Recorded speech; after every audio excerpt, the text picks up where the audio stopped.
Hi Shad. Right, so I know this isn't really my normal kind of video because, yeah, I started off as a survivalist channel and now I've branched into blacksmithing and building swords and medieval weapons and historical weapons and plate armor. So I don't really go in for fantasy stuff that much. I'm more into the historical equipment. But I just watched a video by Shad where he was talking about what weapons he thinks would be ideal for dwarves, fantasy dwarves, and personally I disagree with him. Now, I'm not really into Tolkien, I admit that. For fantasy, I prefer stuff like Terry Pratchett with the Discworld, Conan the Barbarian, and of course Game of Thrones, the book series. I like the TV show as well, but yeah, if we're talking books, I'm more Conan the Barbarian, Discworld, that sort of stuff. Or I go for more historical and chivalric stuff like Men of Iron, The White Company by, I think, Arthur Conan Doyle, and almost anything by G.A. Henty. I like his work a lot, especially chivalric novels where the heroes are respectful towards women and manly men, and I like that stuff. I'm really into chivalry, or gallantry, in the romantic sense. But I was watching Shad's video and he's talking about dwarves and what kind of weapons he thinks would be ideal for them, and personally I disagree.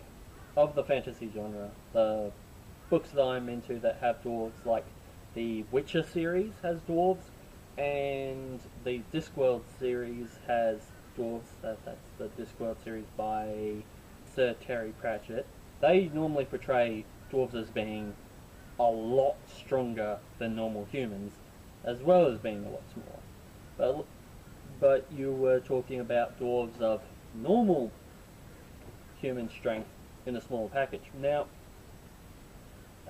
if you're doing a lot of manual labour, like dwarves are typically portrayed as doing, lots of mining, lots of moving rock, lots of blacksmithing, you really build up strength. As someone who's done lots of manual labour, and of course I also do blacksmithing, when I see other people who have not done tons of heavy manual labour or blacksmithing move stuff, I've noticed that people who do a lot of manual tasks typically tend to be a lot stronger, kind of like dwarves. So yeah, I don't think it's a bad idea to think of dwarves being a lot stronger than the average human. But perhaps the reason why the dwarves you're thinking of are as strong as normal humans is because of all of that physical manual labour. Thing I think you overlooked a lot was armour. A lot of the times when you see dwarves depicted, they're really into their armour. And now let's think about this. If you were half the size of a human, but had the equal amount of strength, well, you could have a lot thicker armour. You've got much smaller surface area to cover, but you can handle just as much weight. So if you've got half as much surface area, but you can handle the same weight, you can go double the thickness. So, yeah, and of course in Sir Terry Pratchett's The Discworld, the dwarves are always, well, almost always portrayed as wearing armour, to the point where I think their idea of casual wear is full chainmail and a helmet and a belt full of axes. That's like their idea of casual wear. Or studded leather armour. Yes, I know, we can talk about that, but they really love their armour. So if we're thinking small, strong guy who can handle super tough armour, then, well, we run into the same issue as, well, with knights in full plate armour.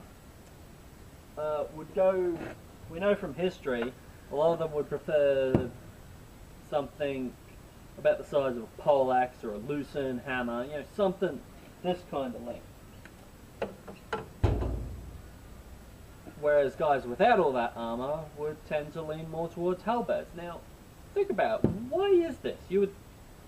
At first I was always thinking, okay, you've got all that armor, why not still have the halberd? You've got tons more reach, and that leverage gives you way more power. And I thought about it, and came to the conclusion that, yeah, you've got more reach with a halberd, but you've got all of that extra protection, so you can get in really close. So you can get into range where your shorter weapon can be used to its maximum efficiency, but they're stuck there with, well, I'll get our pole I'm getting ready to, I want to make a halberd or something for, but they've got their huge halberd. If you're in poleaxe or a range for a shorter weapon, and they've got this huge pole, that kind of puts them at a disadvantage, and you at an advantage. You've got the armor to close the distance. You should be able to get past all of that extra reach, and once you get up to here, yeah, I could choke up on the halberd, but I would think that someone with a halberd choked up on it would be at a disadvantage against someone with a poleaxe. That's just what I'm thinking at the moment. Yeah, I can't decide if I want to make a billhook or a halberd for that. I'm leaning towards halberd. I just want to get the right piece of steel and the right design before I end up smithing it, because it's quite a way. So I'm thinking, the dwarves are in all of that heavy armor, they'd be better off something sized for them. So I'm thinking, yeah, a small axe, an axe that would be small to us, but proportional to a dwarf, would be closer to a poleaxe or a lucerne hammer or something like this size, would make a lot of sense. Now, if, say, they were fighting a human, if they're in really close, and I have to choke up to kind of fight with them, I reckon they'd have a slight advantage, especially with them having thicker armor.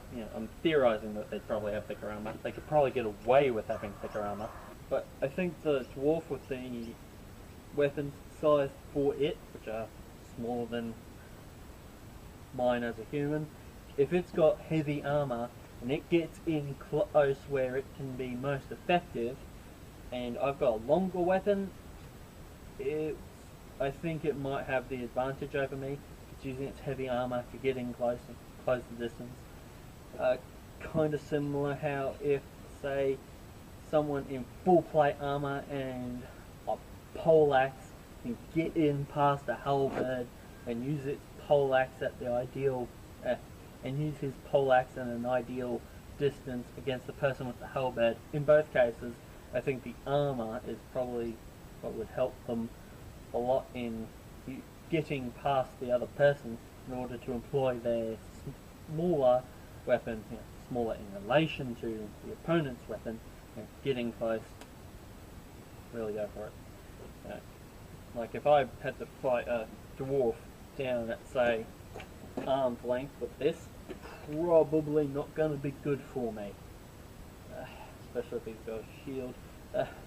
That would probably not be ideal for me, but probably be ideal for him. So yeah, those are my several points. Perhaps something more like this Warhammer would be probably more ideal for me as a normal sized human, fighting against someone half my size who's in tons of armor. I'd probably want something a lot smaller so I can rain down blows on him, or I'd probably go with a poleaxe and just try and keep him at distance while raining down blows at him. So yeah, I think technically that's a lucerne hammer, though some people would also call that a poleaxe.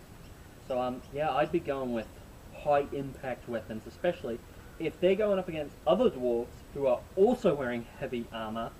Yeah, you said maybe a more heavy cutting weapon might be a bit more ideal for their personality, something like a kukri, though these aren't really that heavy, to be honest. They're actually quite light, though I believe this is probably, I believe this is an antique Indian knockoff. So yes, it's an antique, but it was made in India originally, and it's just aged to the point where now it's an antique. But you know, it's not really.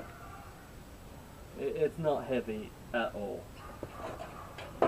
And yeah, I would not go with a longsword for sidearm or a backup weapon, because yeah, if they're so much smaller and if they've got shorter arms,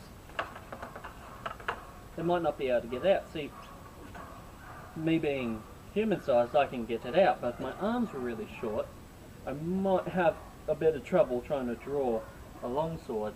So, yeah, this is probably the kind of longsword I think you had in mind. This is a lot towards the heavier end, though. Me being a pretty stocky guy, I can still sort of wield this thing one-handed. I get my claymore out, and it's just a little bit too much. But yeah, this is about as beefy as longswords seem to get, I think. I don't know, there's probably a few historical examples beefier than this, but quite broad, quite long, and yeah, I could probably handle it one-handed, but yeah, the issue wouldn't be the weight for a dwarf as much as getting it out of the scabbard. Personally, yeah, I think they'd be better off sticking to high-impact weapons like war picks, war hammers, war axes. Of course, there's also possibly the cultural element to consider. If we're talking about a culture that is heavily centered around really heavy manual tasks like mining with pickaxes and blacksmithing. Yes, some blacksmithing doesn't take a whole heap of physical strength, but you know, if you're doing lots of work with hammers, and that's a big part of your cultural identity, then that could be another reason why they would want to go with something big, heavy, and beefy, and want to swing something that is like a hammer or a pick. You know, because that's what they do all day. They're mining or they're hammering. So yeah, that's why I'd go with something like this, or this with an axe blade on it. Similar to this, originally I thought it was a British naval boarding axe, and there is one from the 1800s that looks almost identical to it, but there's a slight ridge there where it steps down, which makes me now believe that this is probably a German fireman's axe from around World War One. And this is a lot similar to what Terry Pratchett refers to as his traditional dwarfish pickaxe, in that it has a mining pick on one side for prospecting and an axe head on the other in case anyone tries to stop you from prospecting. I always go and laugh at that. One day I would actually like to build one day I would actually like to smith an axe like that, and it would be my dwarfish pickaxe with a pick head on one side for mining, and a battle axe head on the other side in case anyone tries to stop you from mining. Yeah, that's my response to your video. Yeah, I think dwarves, if they are going with heavy armor, would be better off going with heavy impact weapons, especially if they go up against other dwarves. So if they go fight other dwarves in armor, it would make sense that they would have weapons capable of dealing with that armor more easily. Yes, I know, half sorting's a thing, but and so is turning around and using the murder stroke, but if I had to choose between having a poleaxe or a longsword using the murder stroke, I'd go with a poleaxe. Yeah, that's just my idea. I hope you enjoyed it. And, hey, if you're ever coming up to Queensland, let me know. We might be able to organise something. Alright. See ya. Oh, if you'd ever like to work together on a project smithing something, like maybe smith a falchion or a warhammer, let me know. I reckon that'd be a great collaboration project. If you can get me good enough dimensions to recreate a historically accurate falchion or something like that, maybe we could do it as a collaboration video. I think that'd be really awesome. Don't worry, I'll do the smithing for you. But yeah, I reckon that would be a lot of fun. Maybe I could do the smithing and you could dub over the instructions on how to smith it, kind of like what I did for Thrand on the Thane Thrand channel. I probably need to work on my videoing skills before attempting a project like that, but you know, could be a fun project to work together on. Alright, see ya.